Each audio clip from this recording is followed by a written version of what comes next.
are we off to, Emma? Young and Alexander. We're going to do a tour of the gay village, and we're eating our sandwiches. And what kind of sandwich do you have? I have I splurged. I got prosciutto, and then I got Tuscan ham. So this one's a Tuscan ham, and this one's the prosciutto, but you can't really see the meat. Straight.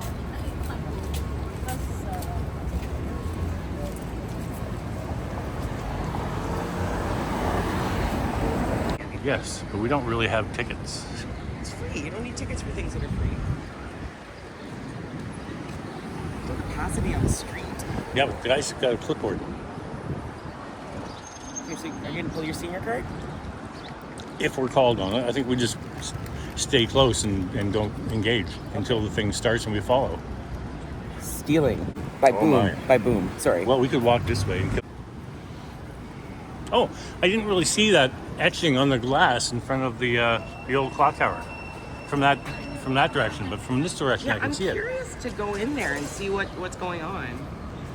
Like, what's the experience inside? You Again, know? that is the St. Charles Tavern, the old St. Charles Tavern. Strangely enough, is not near St. Charles Street.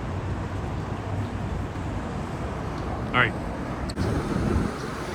Okay, I'm gonna test this before we start, and you let me know if you can hear me. Well, okay. Yeah, if it's not loud, let me know. I'll crank it up. I don't have a problem having a loud voice. Okay, welcome everyone. Good afternoon. My name is Rania Bata, and I'm gonna be your tour guide for today's tour. I'm a volunteer tour guide with the Toronto Society of Architects. When I'm not volunteering as a tour guide, I'm a licensed architect at Q4 Architects. I moved to Canada 10 years ago, and it was through actually as a newcomer learning the history and the story of the architecture that I started feeling a little bit like at home. And I'm very excited to share with you what I learned. Now, are you all familiar with the TSA? Yep. Yeah. If you don't know what the Toronto Society of Architects is, the TSA is a non-for-profit volunteer organization that actually brings people together to talk about the built environment and this passion about architecture. It was established in 1887 by 7 white male architects who used to gather every Friday in their cottage in Mississauga and drinks and talk about architecture. Since then, we grew up to have more than approximately 3,000 diverse members, and we do more than just social drinking. We do walking tours like this one, we do building tours, lectures, seminars, and a lot of fun events in the city. Our work, because we're mainly volunteer-led, is possible because of the support of our members, and our members are not just architects. Anybody who loves architecture, any Torontonian, even we have people from outside Toronto who just becoming a member, and there's a lot of perks of becoming a TSA member because you can do our regular TSA walking tours for free, our building tours, and a lot more other stuff. Now, a bit of logistic because before we start today's tour is 1 hour. It's a shortened version that we usually do from our regular TSA tour, especially for Doors Open. This is brought to us by Red Fast Sugar. He's a sponsor of all of the neighborhood tours that is happening right here as part of Doors Open. So if you'd like in the future to do more TSA tour, you can check on our website and see what we offer. Today's tour is going to be outside. So luckily, if we're lucky, we're not gonna get soaked. We've been soaked since the morning, so hopefully, I saw the sun, so it's gonna stay with us. We're gonna be walking inside the Church and Wellesley Village. The sidewalks are mainly tight, so might have to spread sometime. And if we do, I'm using this so you'll be able to hear me. If not, let me know and I'll speak even louder. You don't have to look at me the whole time. If you wanna take picture, feel free, do that. The TSA is on almost every social platform. So please tag us. We would love to see your photos. If you have any question, do not hesitate to ask me. I've been doing this this is my second year. This is a brand new tour. This is the second year we offer it. I'll do my best to answer, but if I don't, shoot us an email at info@tsaarchitects.com and we'll promise we'll get back to you. So this is basically the logistics, and now we're gonna start with our tour.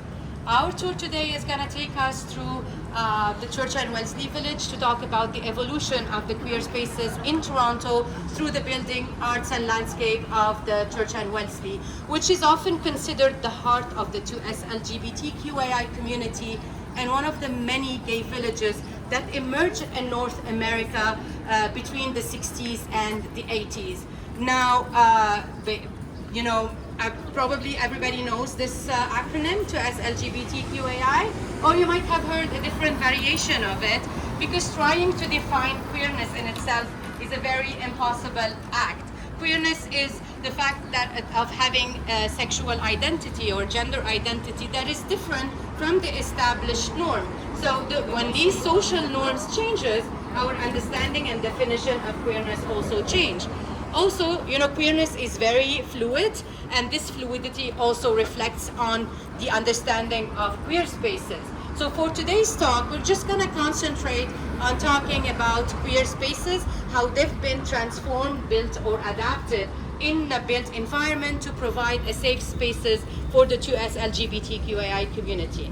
Now, it's very important to note that although our walk today is in the village, in the Church and Wellesley, queer people and queer spaces exist everywhere, even if you don't know them or you don't see them, right? But also, it's very important to know that our talk today is not a guide on how spaces got evolved into queer spaces. It's one of the many stories that helped us and that help us understand about this evolution. Now, one more thing I need to add before we properly talk about the tour is that this tour about queerness in the built environment. So there will be talk about gender and sex. So you've been advised, okay?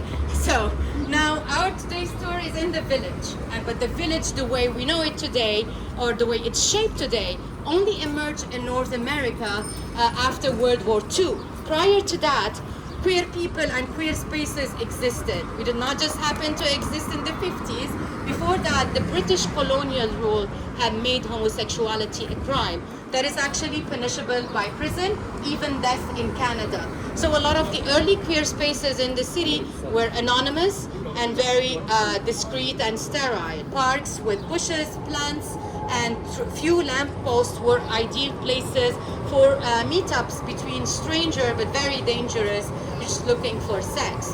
Allen Garden, across here, was a very famous anonymous sex place in the early 1800s. With it, a lot of advancement through social activism. We saw a lot of more openness for queerness. There's a partial decriminalization of homosexuality in Canada, but despite all of that, being queer was still not accepted, and it was very marginalized. You can lose your job, you can be discriminated against simply by just showing your gender or your sexual orientation. That was back still in the 80s. This is why the early queer spaces of that period of time were mainly hidden and discreet. Now, although today's village is on Church and Wellesley, its origin is right here on Yonge Street.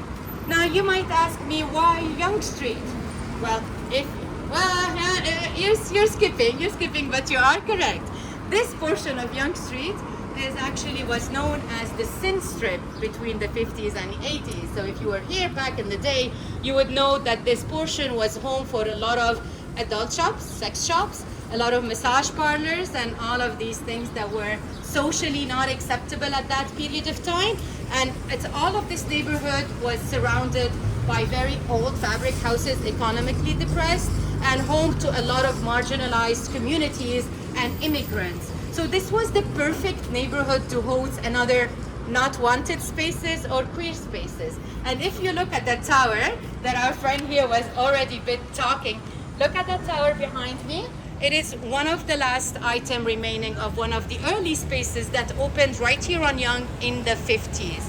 Now, this tower definitely is not from the 50s, 1950s. It was built in 1871 as part of the fire hall number 3, when this was the northern edge of the city. The city ended right here, and that was a firehouse, right? So, but it really played in the 50s a big role, and it became a landmark for a very popular gay bar that operated at the base of the building. Now let's take a look at the top of this tower. If you look on the top, you're going to see that there's a new finial that was added, and it has rainbow colors on it. This is not the heritage one, right? This is a new addition that was added to help highlight the role that this tower played in the 50s. At the base of this tower in the 50s, there was a bar called St. Charles Tavern. It used to be restaurants for Canadian Chinese food, and it was famous for its delicious cocktails. It wasn't meant to be a queer bar, not that, but it just happened through a lot of factors and interesting things to ended up being a queer space. It all started when across the street where you see this Marriott Hotel, there used to be a new hotel at that period of time in 1957 called the Westbury Hotel. In the Westbury Hotel, there was a basement bar called the Red Lion. Now, basement bar in the 50s and 60s were ideal to become queer bars because they were hidden, away from public eye, and full of men. Now, you might ask me why full of men. The provincial liquor law at that period of time did not want women and men to be in the same space drinking alcohol. Nobody knows what happens if you put them together. So a lot of bars did not want to bother, and they just were openly catering just for men, right? So the Red Lion originally was not a queer bar. It was just regular basement bar, but its location, underground, very close to the subway. You see we have subway running. The subway opened in the 57 at the same time, and in the Sin Strip. So it was really ideal and very attractive to all the gay men in the city. It even got nicknamed the Pink Pussy. Now, that same provincial law, it was guiding everything at that period of time, also said, if you're a beverage room like the Pink Pussy, you have to close every day for 1.5 hours at dinner time for your patrons to go home and have dinner with their family. Like if you're a single gay guy having drinks with your friend, do you really want to go home and have dinner by yourself? I wouldn't personally. So what would you do? Have any idea? You seem to have all the ideas. No? So across the street from the Red Lion, we have the St. Charles. And St. Charles serves food. So St. Charles was allowed to be open when the Pink Pussy had to be closed. So all the gay patrons had to do is just cross the street, go have dinner, socialize with their friends, and as soon as they could, they would just jump back to the Red Lion. And this happened for a while, but then the owner of the St. Charles Tavern started seeing a lot of attraction and making this place permanently acceptable for, for the gay patrons. So when the Red Lion closed, St. Charles became the go-to for all our gay patrons across the street, along with another bar that was a couple of blocks away called the Parkside Tavern, forming the early form of our village in the 60s. Now, by the mid-60s, St. Charles was fully operating for gay people. We even had ads in the newspaper inviting people to come watch this female impersonation show. One of them was called Call Me Mr. Female Impersonation. He was even very famous for one annual event per year. Can anybody guess what could be that event that could be very famous per year? Now, there was no Pride back then. Halloween, exactly, because that's the only event where legally a man can dress up as a woman. So Meet Me Under the Clock became really synonymous with within the gay community. All you could say, well, you meet me under the clock, everybody would know where you're going. And all of the drag performances really played a huge role in this early village. Just remember what I was talking about, being queer was still not accepted. So all of this visibility on Yonge Street, it brought with it a lot of public harassment and sort of egg hurling and gay bashing, and it was all over the news back then. So all of the patrons were not using main entrances. They actually started using the back entrances to get into these pubs, and they used the back laneway that connected the bars to go from one bar to another. The main building itself was very sterile, and all of the windows were closed, so you don't see what is happening inside. Despite all of that, St. Charles ended up being one of the first top 10 of selling draft beer in the city. Now, eventually, St. Charles going to close in 1987, and the Church and Village is going to move from here all the way to the Church and Wellesley. We'll talk about the factor in our next talk, but nothing really remains out of that early village. You saw that there is a full redevelopment that happened where the St. Charles was. This is why this little addition on top covered rainbow is very important. In 2001, when they redeveloped the whole site, into a mixed-use residential with commercial, the architect intentionally added this finial covered with rainbow flag, and they did a whole renovation of the tower, and they did a recreation of the fire hall in glass.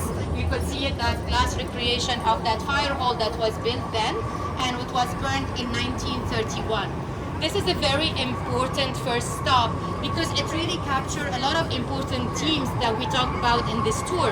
First of all, the importance of existing places, these spaces, because these are the spaces that are going to be transformed into queer spaces.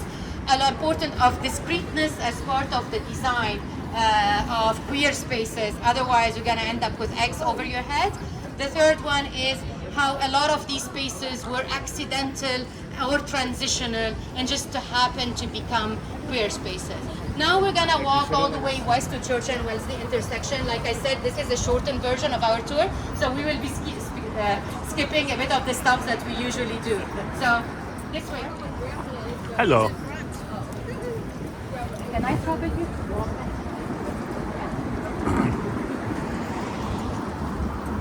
If you have questions at any time, please don't hesitate to ask me.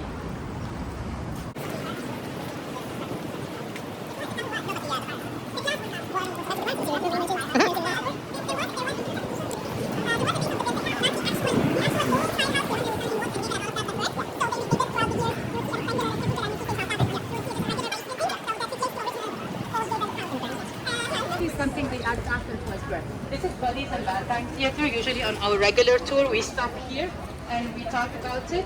But this is open for those open today. I encourage everybody to come back and just take a look at Buddies and Valentine Theater. Hello, everyone. We are not going to stop here. We're going to keep walking, but I recommend you come back. I have friends. People like me sometimes. Yeah, we're fun.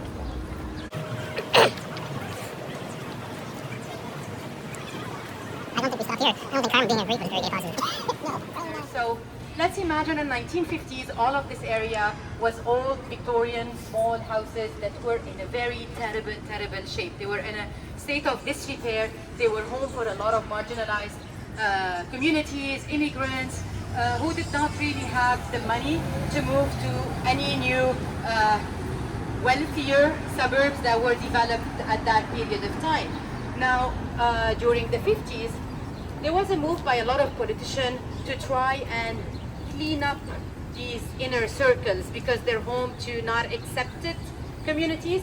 So part of this effort, that's what they thought, okay, how can we clean up this neighborhood is by raising all of these old structures and thus replacing them with new modern buildings like the tower in the park that was spreading all over Toronto. Now, in 1947, Regent Park came as a response to those efforts. In the case of Church and Wellesley, that also was on the list of being redeveloped. We see these big buildings that happened around us came as a result of those. Those affordable housing had a lot of apartment that has a 1-bedroom, 2-bedroom, 3-bedroom. So they brought to this neighborhood a lot of single people, which was not very common at that period of time. 35% of the people here were single, while across the city we only had 4% of the people. But now by the 70s, a lot of the Torontonians were reacting negatively about all of this rapid change happening in the last 2 decades. So what they did, they just decided to elect a council that put a holding bylaw called the 45 bylaw on all development that are taller than 45 feet, which is approximately 3 stories, and everything that is bigger than 45,000 square feet. You probably heard of David Crombie, so he was the one who put this holding bylaw. This resulted in immediate cool down of all the big redevelopment happening in the city. What does this mean to Church and Wellesley, who was on the list? This meant that after those buildings being built, that all of Church Street got to keep its old, small Victorian house that needs to be redeveloped. But this time, all of these houses, they have next to them all of these buildings that brought to the neighborhood a lot of density and a lot of population to support all of the new businesses that are happening right here on Church Street. So the question is, why all of these queer spaces, if they were already established on Yonge Street, why did they have to move to this neighborhood? Well, there's few factors. The first one is the AIDS epidemic. In the 1981, the AIDS was detected, and it was first detected in Canada in 1982. The AIDS had a huge impact on the queer community and the queer businesses. A lot of people were afraid to even go to bars so they don't get infected. So it dealt a huge blow on already established businesses right there on Yonge Street. But after the initial blow, a year or two after, it was very obvious that the queer community needed additional and more queer spaces within the community to support the queer people who were neglected by the government and the medical professional. So there was a need for new spaces to emerge to give that support. Woody's, for example, one of the bars on Church Street, came as a response to this type of need. The third thing is that in the 1957, the subway opened, so all of this commercial strip along the subway line became very attractive real estate, especially as the city grew around it. Remember, we were just talking about cleaning up the inner cities. So as an effort of that cleanup also happened on Yonge Street, a lot of the original communities or jobs that were happening over there became hostile and not welcome in the Sin Strip. So all of those people had to find new places. Church Street emerged as a cheaper, less developed option. It's still close to the subway, but away out of the public eye, right? Out of sight, out of mind. Just hide them and then we don't have to deal with them. Now the least obvious factor of all of those is two main things. If you look at that building over there, this used to be the home of the Maple Leaf Gardens. They used to be right here in this neighborhood. And those two big buildings over there behind me, over there, those Radio City buildings, used to be the home of a very large CBC office in this neighborhood. At that period of time, the CBC had offices spread all across Toronto. They were not in one big headquarters that you see right now in downtown Toronto. So those two buildings had offered a lot of job opportunities for all of the small businesses that were happening right here on Church Street. Now, when a lot of the restaurants, steakhouses opened here just to cater for the CBC business meetings. So when the CBC moved out, a lot of these jobs, designers, professional, restaurants, everything that was already in place, that means they were looking for a new tenant. And if you recall at St. Charles Tavern, I was talking how it was easy to transform or accidentally transform existing places. So if you have a restaurant, it's easy to just bring in your tenant, you can easily renovate it, you don't have to put a lot of money, and it's ready to become a queer bar. So this is how, starting in the 80s and accelerating in the 90s, this is how Church and Wesley moved to right here. We have our village. For some period of time, we did have another story floating right here in the neighborhood. Does anybody remember a statue that used to be right here? There was a statue in that patch of concrete of a gentleman with a big coat. No? So that in 2005, the BIA, the Business Improvement Area of Church and Wellesley, and the City of Toronto decided to commemorate Alexander Wood. He was a wealthy merchant from Toronto, a magistrate, Inspector General of the public accounts in Upper Canada in the early 1800s. The story says that he was gay. Now, it seems Alexander Wood happened to be part of a sex scandal in 1810 when a man filed a complaint against him saying that he forced him and other men to drop down his pants to take a look at his genitals. Now, Wood defended himself saying he was privately conducting an investigation into the rape of a woman who happened to have wounded her attackers. Now, one of Wood's friends, a judge, told him if these claims are correct, that's a gross abuse of power. You have two things to do. You could either stay and face criminal charges, or you can flee the city for a couple of years. He did the right thing. He fled the city, he went to Scotland, hid for 2 years, and then came back and lived as a respectable gentleman for the next 30 years with no hint of the scandal. Now, this popular story also says that after this scandal, people started calling him Mollywood. And this neighborhood, since he was the owner of 75% of it, was being called Mollywood Bush. Molly being a derogative word for gay in the early 1800s.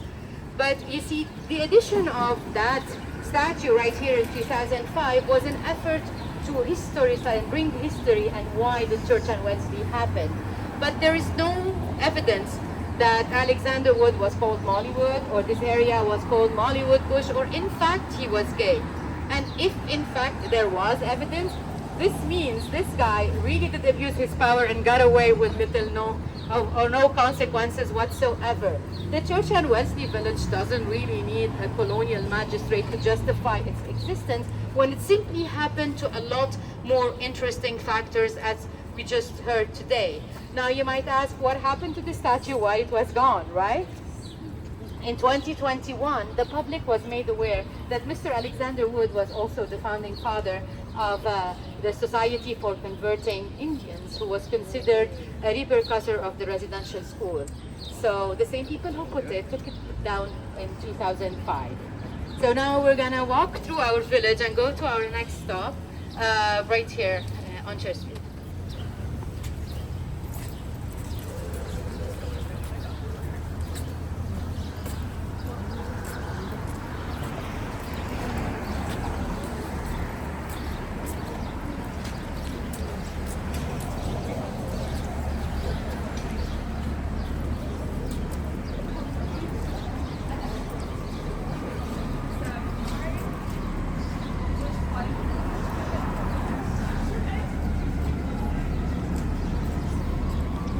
Steps that are gone now.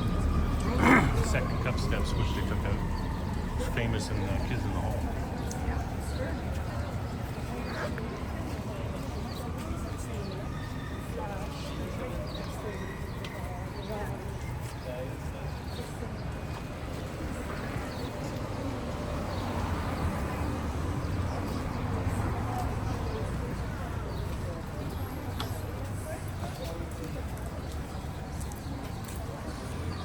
Stop with that piece of art over there.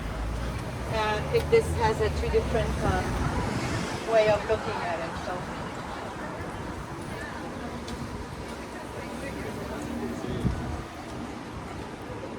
Yeah, we can cross now.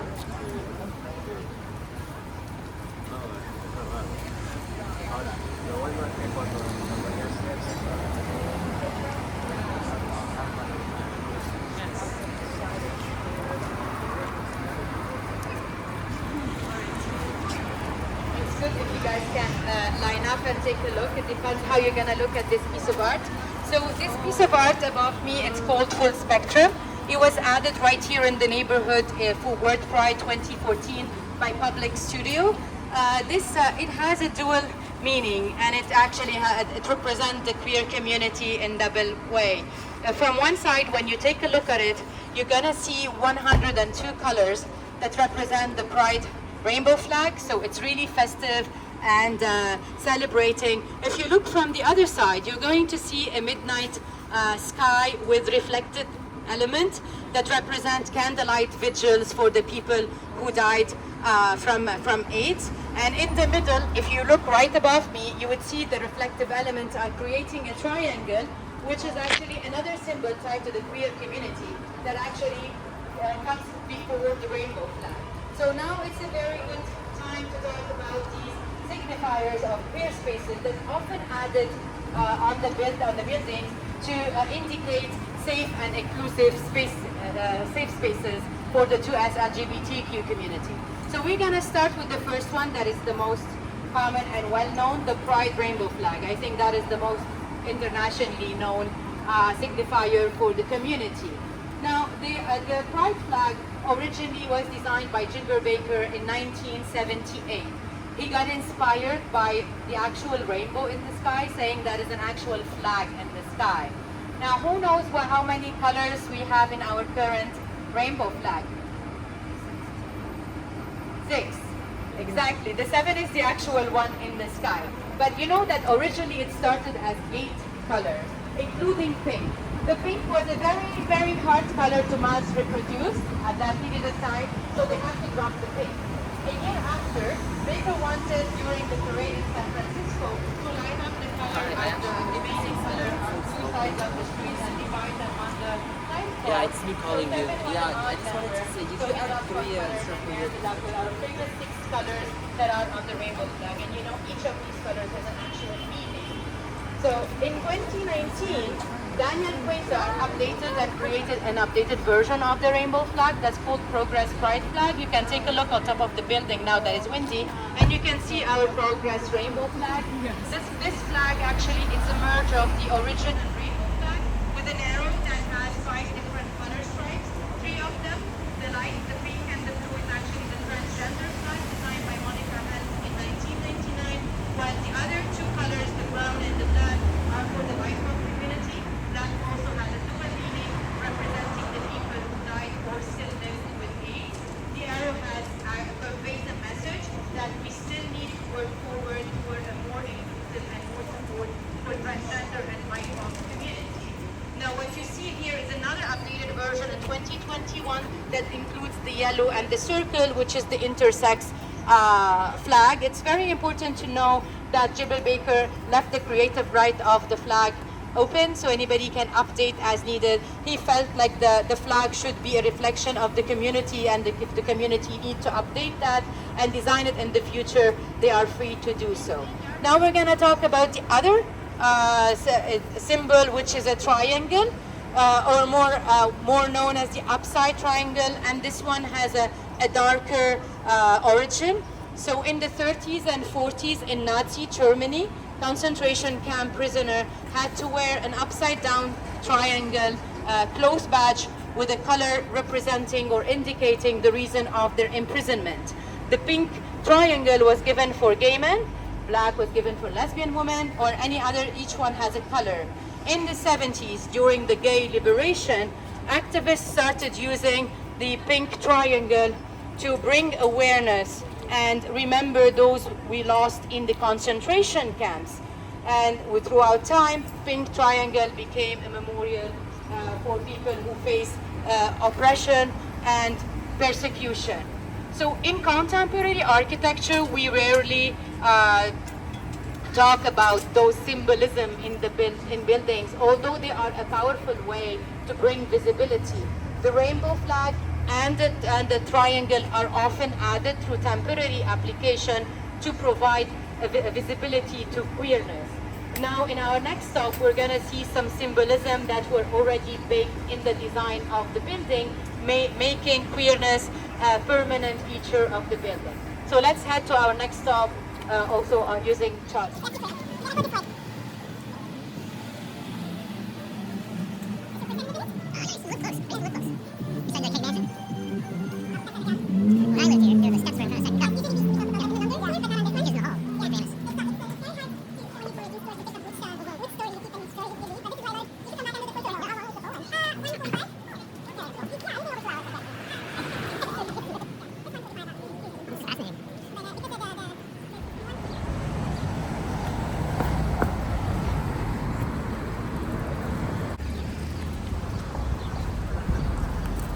Yeah, we're gonna keep walking.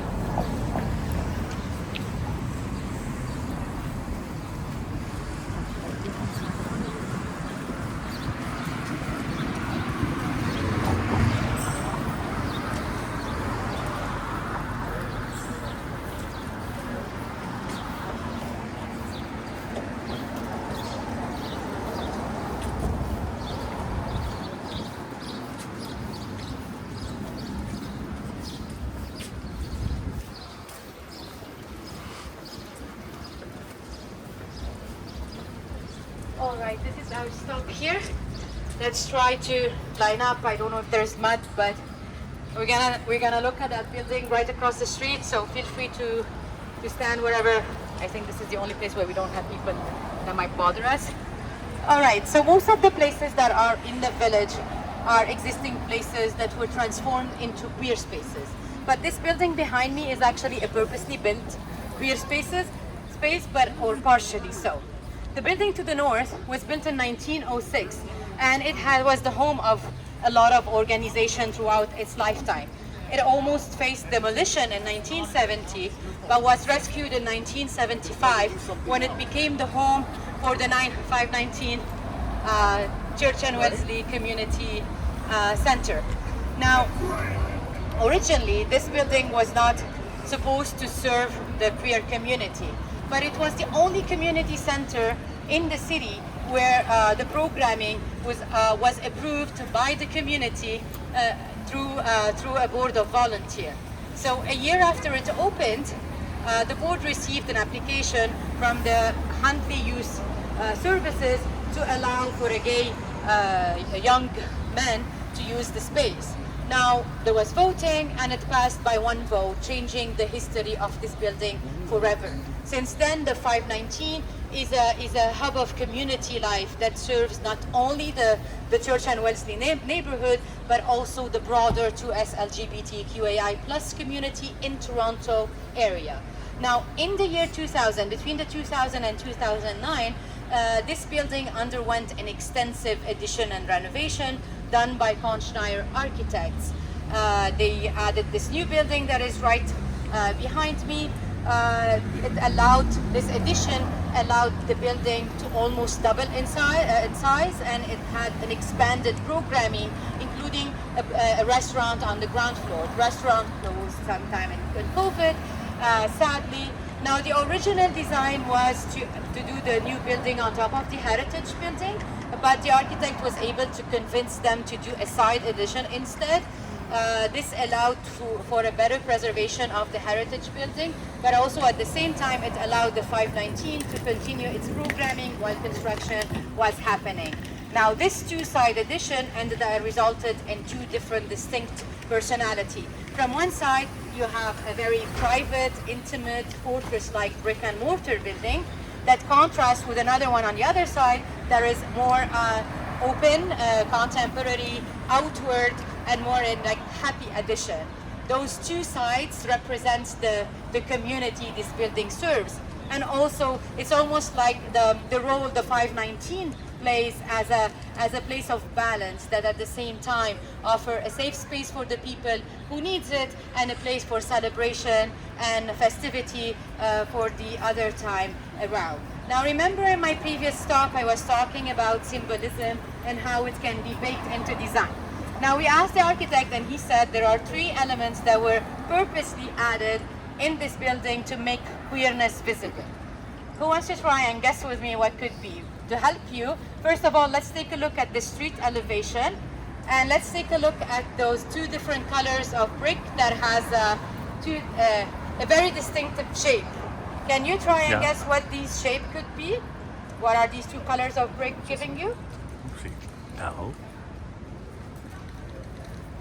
Exactly, 69. Actually, it's on purpose. Oh. It represents like, the this 69, feels which is the universal sex position that can be enjoyed by all type of gender mashup.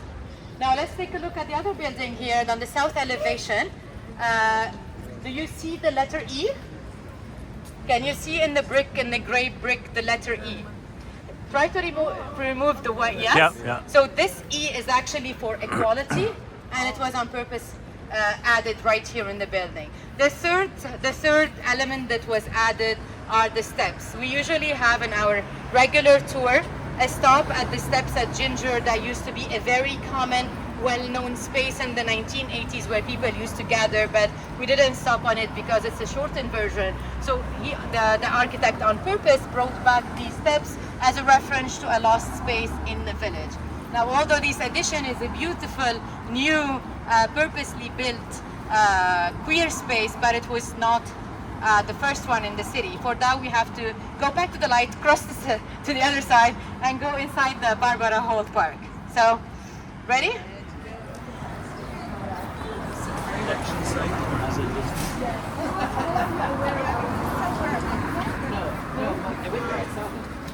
How did you end up with this happened so fast? Why did you fit with you? It was originally forced places, and I made a deal with them, you know. Did you both join it?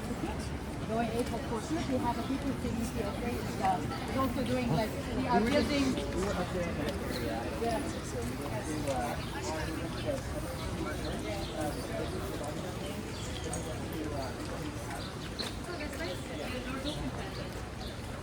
We're gonna keep walking all the way to the end.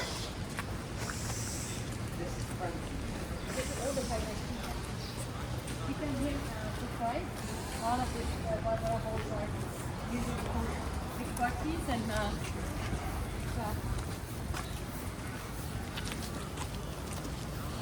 Splash pad.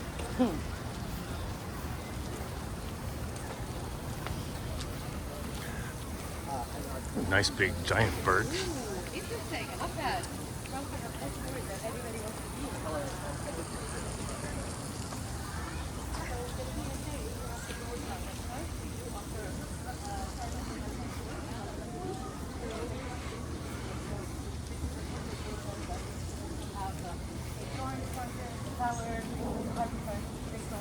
A lot of the next day we're gonna contact here.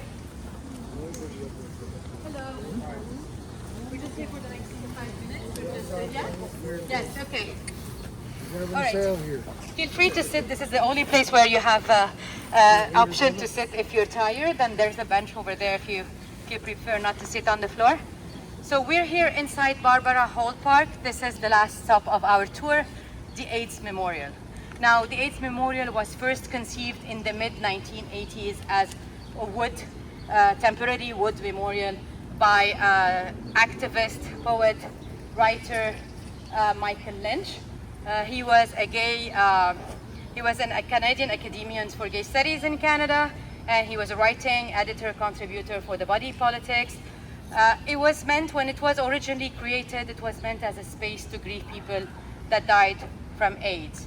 AIDS, like I mentioned before, really had a very, very huge impact on the queer community, and it really hit queer people disproportionately through all of the bias. Family, friends, partners, they're quickly lost to the disease with no support whatsoever from institutional due to discrimination.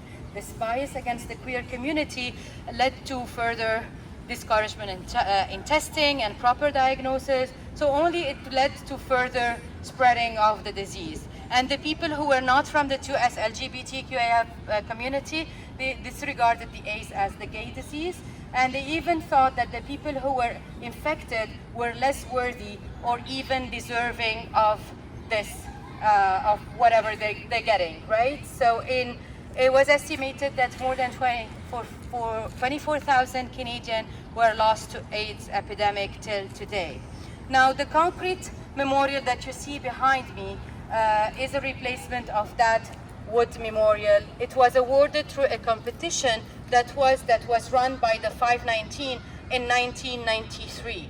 The winner design was by Patrick Fawn, and he decided to use concrete for its affordability and durability. The project did not have a big budget at the time. The design brief was to create a space where one person can hold a cry and thousands can hold a protest or a demonstration.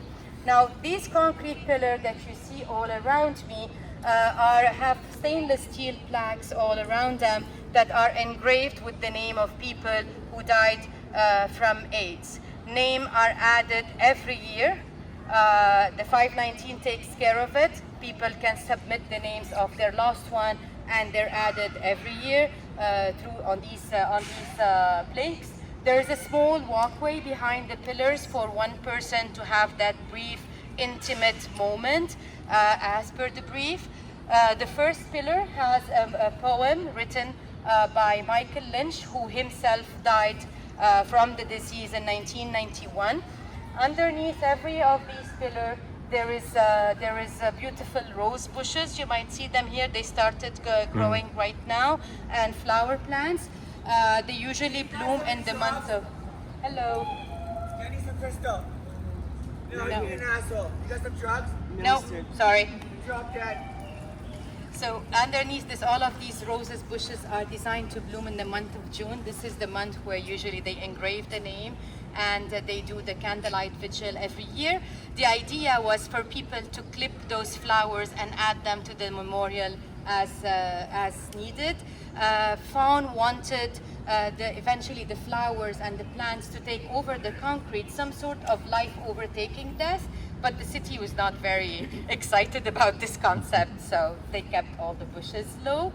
Now, in front of all of these pillars where I'm standing, you can see there's a triangle stage that overviews out on this amphitheater where all of you are gathered. So that is a place for thousands to protest, gather, celebrate as a community. And all of this space is surrounded by those trees to just, you know, soften the edge all around, and there was not a lot of money to do a lot more than that. Now this triangle, as you remember, is also a symbol that predates the rainbow flag tied to the community, so it was already baked in the design of this place. At the end of this path to the south, just a reminder that the AIDS epidemic is not done yet. There's a space for future pillar to be added in the future to hold more names of unknown number of more deaths.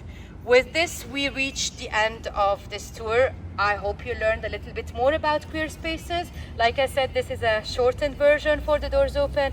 I do recommend that you come back and do the full tour and learn more of other spaces we have in the city, the bars, the bathhouse, and other tied up to the city. It's worth you coming back again.